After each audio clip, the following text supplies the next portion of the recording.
We want to welcome into the program Clay Pelham, the head coach of the Jonesville Comets. Clay, how are you? Not bad, Andy. Not bad at all. Crazy week. I mean, you knew you were going to get into the playoffs. Obviously, you didn't know you'd be facing the Hornets. What was your reaction when you found out that you'd be hosting the Hillsdale Hornets? We're excited to be playing Hillsdale. After losing 2 games, I don't know if we really deserve to host a game, but we'll take it. You know, it's kind of gone the wrong way. People thought I was saying that we didn't deserve to get in a playoff game, but it's quite the opposite.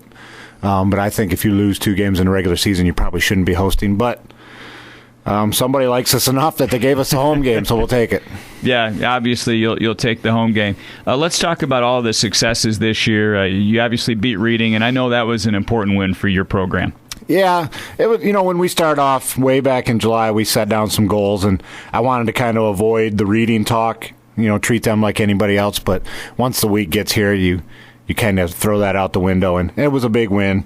Reading's not what they were the last couple years, but they still 6-3, made the playoffs, so it was a big victory for the program. And you played well throughout the year, obviously amassing 7 wins during the course of the year. You talk about the 2 losses. Let's kind of break them down one after another. Homer handled everybody this year. They lost to Grass Lake this weekend, but they played this past week, but they played really good football. How good is that Homer team? Homer's good. They've got everything. They've got speed, they got size, and they've got the will. You know, last year we put a good thumping on them, and they came out and showed us that they wanted it more than us in that week. And, you know, we had a couple big plays go their way, and we just kind of went flat right away, which isn't like us. So we came out on the wrong end of that one. What about Michigan Center? Michigan Center's tough, too. They were a lot bigger than I thought they were. We played well defensively, really. Offensively, we struggled. For whatever reason, there's numerous things that I found and the coaching staff we found that we needed to fix, but that's a good football team. Mm-hmm. And they played pretty well. Talk about your year. Talk about some of the guys that stepped up during the course of the year that has gotten you back to the playoffs for the 2nd straight year. Trent Powers. He didn't get to play a whole lot last year, and he stepped up at fullback for us this year, did a really good job. And the normal standbys, the Cody Barnett's, the Kyle Jones. You know, Kyle was playing with a broken leg ever since right before halftime of Reading. I think he's finally 100%, which is a big bonus to us. You know, Colin Edinger, Ethan Lowry, all the seniors. So there's so many of them. I almost feel bad if I don't mention their names. But all these seniors that have been through this program, they're what our program is about. You know, the thing about your team from an outsider standpoint with the perception is that you play great offense, that your T is almost impossible to stop, but sometimes you give up a lot of points. But I'm looking since the Homer game, you gave up 40 to Homer, then you gave up 6, you gave up 8, you gave up 21 to a tough Michigan Center team. It seems like the defense has been playing a little bit better. Is that accurate? Yeah, it's attitude. You know, we've talked the last couple times we've gotten together about the attitude and confidence of offensively, but now it's defensively. The kids know what they're doing, and it's all about discipline, you know, and that's what our offense is about too. So you put it to the defensive side, and if we're disciplined enough, we can stop anybody. But it's the little mistakes that you make that teams will exploit, just like we do offensively. You make a mistake, we're going to try to exploit it. A year ago, you made it to the playoffs at 7-2. You took on Blissfield. You lost that game 37-26. So that's about a 1-score football game. What do you take out of that experience with a lot of your players having already played in a playoff game? Oh, it's invaluable. You know, any playoff experience is valuable. And that last year, and being in the game, not just being down and coming back, they never gave up. And that's this group of kids, especially these seniors, they're not going to give up. And now we bring in some of these JV kids that come up and help us this week. And I've told everybody that our JV group this year was probably the meanest group of JV kids I've ever seen. And that's a good thing as a football coach, because you don't want kids to be passive. And if they don't have all the talent in the world and they're tough, it makes a difference. Yeah, I mean, just the fact that sometimes you need guys to play scout. And, you know, some of these guys on your team or on the JV team, they're not going to get glory on a Friday night or in a playoff game. But if you don't have them, you know, running the opposition offense against you, running the opposition defense against you, you know, you're not going to have success on Friday night. Who are a couple of the kids that have stood out from a scout team standpoint this year for Jonesville? You know, a lot of our defensive players don't play the offense. Robert Sowers does a great job of just pestering us when it's team offensive day. And Sean Mapes does the same thing. Christian Germain doesn't play any offense. So we get a good look from kids like that. And then some of these JV kids that we've brought up, Hess, Kyle Macy's been hurt, but he's got so much speed. But we got the Jared Harden, we got Calvin Raker, we got all kinds of kids that are coming up, and they're not afraid to hit and step in against these bigger, stronger varsity kids, which most of them are just as big and strong. Now, you run that T. You've had a lot of experience, obviously, playing and coaching, or not playing, but coaching at Hudson and all the rest of it. We talked about that 100 times.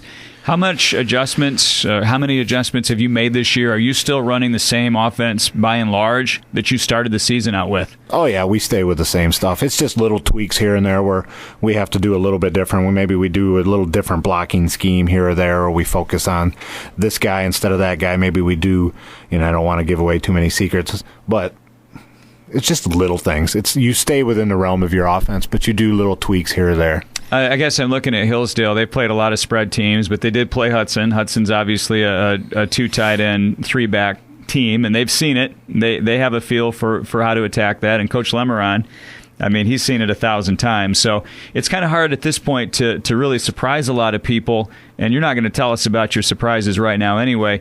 When you go into a game like this, it's a big game, a lot of attention about it. Do you want to just keep it simple for the kids, or can they handle kind of an advanced game plan going into the week? It all depends, and it depends on who you're playing. Like Hillsdale, we pretty much we knew going in before we even saw film what we were going to see from them. But, and it depends on the team you're playing. But most of these kids, we can throw something a little different at them. But, sometimes the best thing is staying basic and going right back to the roots and just getting off the football. Clay Pelham is the head coach at Jonesville. He is in his second consecutive playoff berth for Jonesville High School. To do it back-to-back, it's got to feel great. I know you have good players this year, and you got to have good players to win. But, K-12 in that school, playoffs are becoming an expectation. Coach Lem's going for his 13th straight time. That's incredible. Now you've built a 2 straight year situation back-to-back.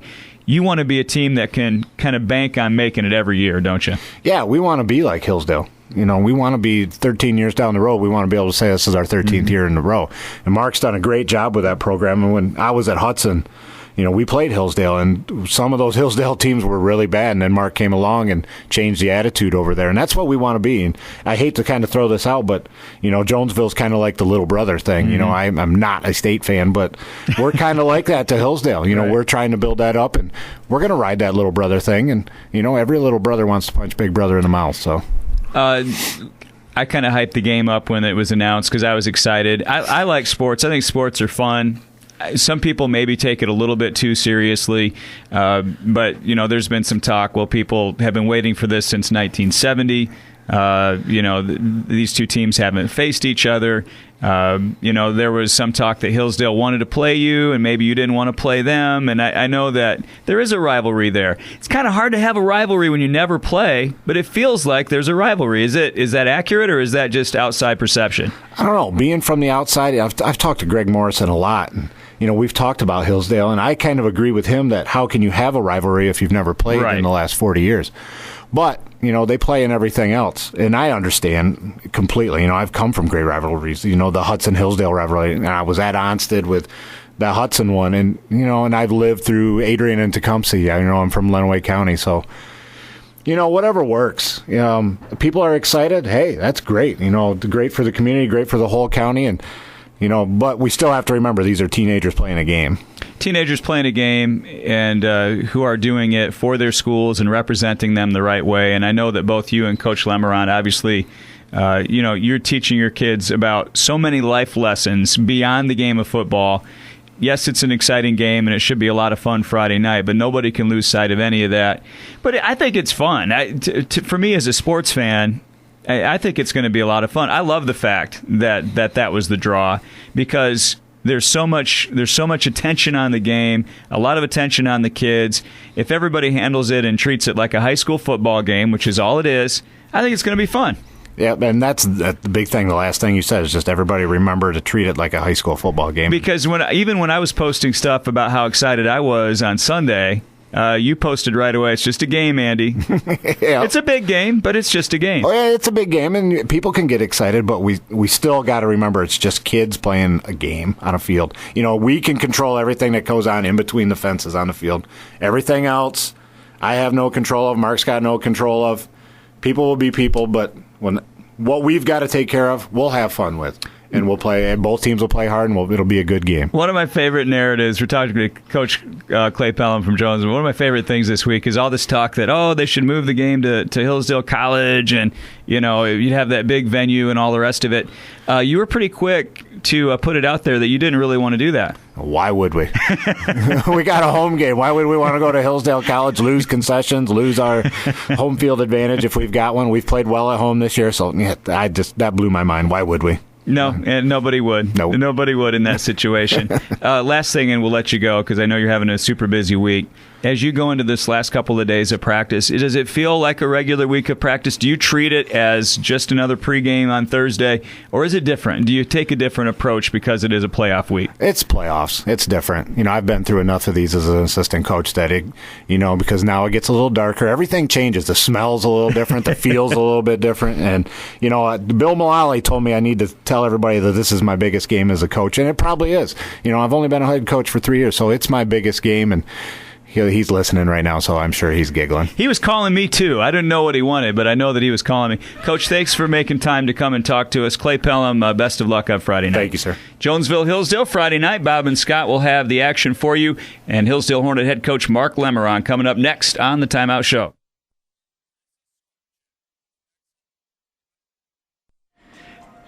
AM 1340, FM 92.1, WCSR. Head coach Mark Lemerand of the Hillsdale Hornets is our guest. Coach, how are you? Good, Andy. How are you doing? How's the week going? So far, so good. Everybody's healthy. Had a good week of practice. I asked the question to Coach Pelham, so I'll ask you the same question. You've been doing this for a while now, and we'll talk about it. But in your playoff preparation week, is it just another week of practice, or do you do things a little bit differently? We approach it the same way. It's another game. Gives us another week to prepare, another week to play. And, you win, you get to play next week. But our approach to the season from week one, from actually at Fort Custer till today, it's the same approach. Same routine. It feels like practice. Same routine. The focus sometimes is a little bit different, but it's always the same. Our focus is always going to be on us, not necessarily our opponents. You lost 3 of your first 4 games. Most teams that lose 3 of their first 4 games don't make the playoffs. If you look around the country, that's probably the case, that's especially true. In Michigan when you need 6 wins. You lost 3 of your first 4. Were you concerned that the streak was over at that point? Honestly, it's probably always in the back of your mind, but we really do try to focus on that week. So when we were 1-3, we were focused on that next game, and the next game was Columbia Central. Oh no, I'm sorry, next game was Onsted, yep. And that's what our focus was. And I think if you start to worry about playoffs and championships and things like that, you lose your focus for what you need to do to improve. We look back at the season, Jackson Northwest, the opening game, a loss 35-20. You lose to Defiance 34-10. Beat Columbia Central. Tough physical game against Hudson, 16-7 loss there. You're sitting at 1-3. You roll off 5 straight wins. In this game against Dundee, there were a lot of people writing that Dundee was a heavy favorite in this game, that they were the home team. You guys had a long trip. Every reason in the world to believe that maybe that would be the end of the road. Let's go back a week ago to that 42-7 win over Dundee. You guys played lights out in that game. How proud of you were you of your team? We had a good game plan offensively and defensively, and I thought our kids went out and executed as best as we're going to. I was proud of their effort, but I was proud of their week of practice and their preparation, and they took it serious. That it's basically like a playoff game. Though we treat it like it's another game, it was like a playoff game for us, and the kids went out and did a great job. 42-7 on the road against a really good Dundee team. It seems like even more than a great job. That seems like a program win that's kind of built on the confidence that you have and what you do in your system and in your kids. And you've had some new faces that have had to step up this year. Sure. Maybe the quarterbacks get too much attention, but Martin Peterson, a year and a half ago, he'd never played organized football at all. Right. And now he's QB1 for the Hillsdale Hornets, trying to win a game on the road against Dundee. From week 1 at Fort Custer until today, talk about the progression of your quarterback. Early on, we probably threw too much at Martin. And I think it was after the Tenora game. I remember what Coach Otterbein had talked. I've talked to Coach Otterbein quite a bit, and he had said, when it's starting to go crazy and things aren't going well, tear your playbook in half. And so that's what we did. we went through and we simplified Martin's reads. We simplified our game plan so that he could play with confidence. And I've always believed if you can play with confidence, you play fast. And since then we've thrown a few extra things in, but we've kept our game plans pretty simple. Mm-hmm. And you've found great success with it. Will Cox is a gritty senior. Patrick obviously is a great lineman. Who are some of the other guys that have stepped up this year? Maybe who you wanted to be able to count on, but they had to prove it to you during the course of the year. Well, Jake Sarles is our starting center, and being in the gun all year and in rain, we haven't had one bad snap. And I mean, that takes a lot to do that. He worked very hard in the summertime to get himself ready, and real proud of his effort out there. And Kyle Bernard moved from our H-back to our tailback. Donovan Jones has come in and played some of our H-back, and Nate Boardman's been a fantastic. He was an all-league player last year, and he's now a two-way starter for us. So, a lot of kids. We had Austin Hawkins come out for the team, and he runs. He's a pretty fast kid, and it's pretty nice when you have a receiver with that kind of speed, and then a receiver like Andrew, who's very physical, and then Philip Rumler, who was a soccer player up until last year, decided he wanted to come out and try and play football, and he's worked his way into the starting position, and he's another one of our receivers. The reason why I think you're such a great there are a lot of reasons why I think you're a great coach. We're not trying to butter up our guest tonight, but I coached football varsity level for 5 years, and I know how tough this is. The fact that you've had 13 graduating classes in this 13-year run of making the playoffs every single year. You've graduated spectacular all-league players. You've suffered through injuries. You've had every adversity that you can imagine over 13 years, and you find a way for 13 years to get that sixth win.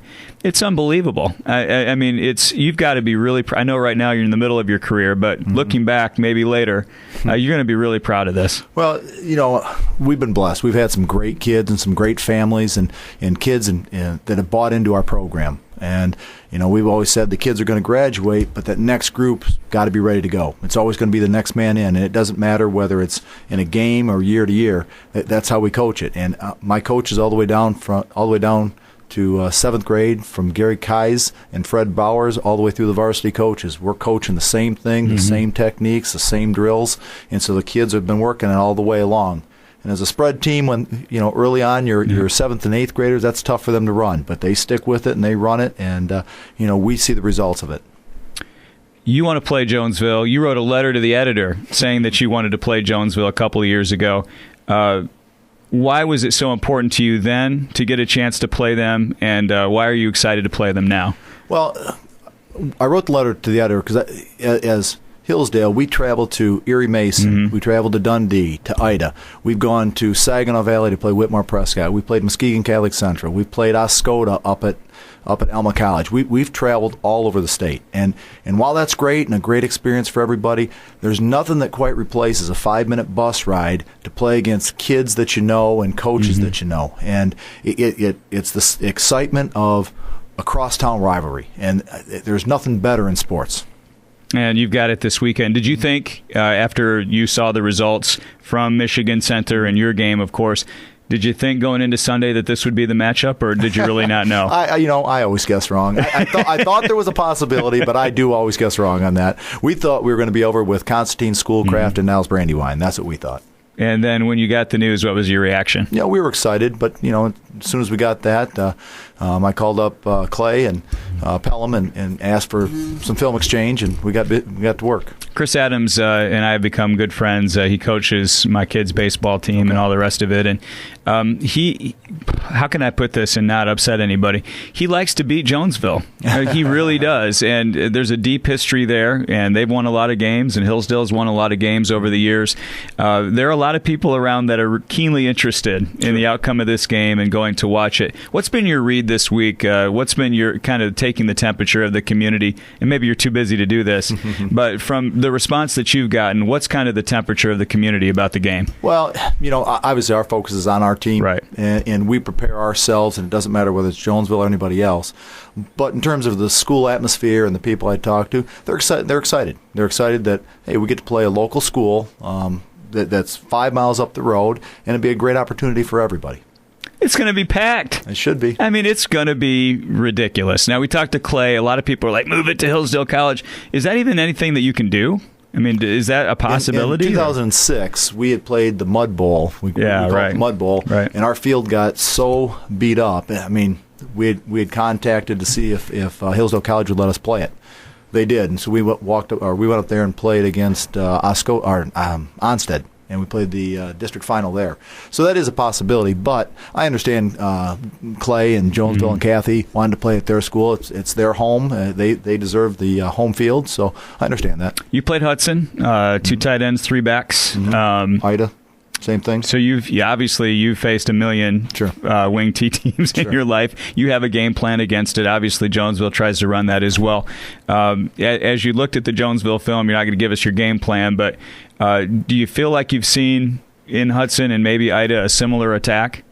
Yeah. I think there's a lot of similarities between Hudson and what Jonesville's doing and Ida. There's very subtle differences between what they do, but Jonesville runs the T very well. They're going to run the football until you overpack the box, and then they're going to try to run their play action, and that's always a challenge. It's different than what we do. We spread you out and try to attack where you're not at. They try to pack everybody in and still try to run the ball, and then when you pack more people in, then they're going to throw it.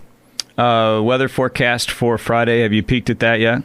Last I saw it was sunny and 75. Perfect. I like to coach when it's a little bit warmer. Is it going to be a little rainy Friday night? Kind of a wet track? Not what I saw, unless they've changed the weather forecast. So WCSR weather for Friday: cloudy, 20% chance of showers in the afternoon, cooler in the evening. 80% chance of not showers. 80% chance of clear skies. That's what we go with. Coach, 13 straight playoff runs. You've got a lot of veteran players, but some young guys too. Last question. Your kids have played in the playoffs before. Some of them are new to this. What's the confidence level with those kids going into this run this year in the playoffs? We're still a young team, and though I have some seniors that played on last year's team, Andrew Wilcox, Nate Boardman, and they're trying to get the kids ready. It's hard to experience it to really understand what's going to happen. And so the young guys, they're working hard. We've had a nice week of practice, and we keep things the same as what we always do. But come Friday night, when there's that many people out there, it is exciting. And so we had to be a little bit prepared for that, and the noise level, and we turned the radios up and did things like that. And it's fun. It's fun. The kids enjoy that.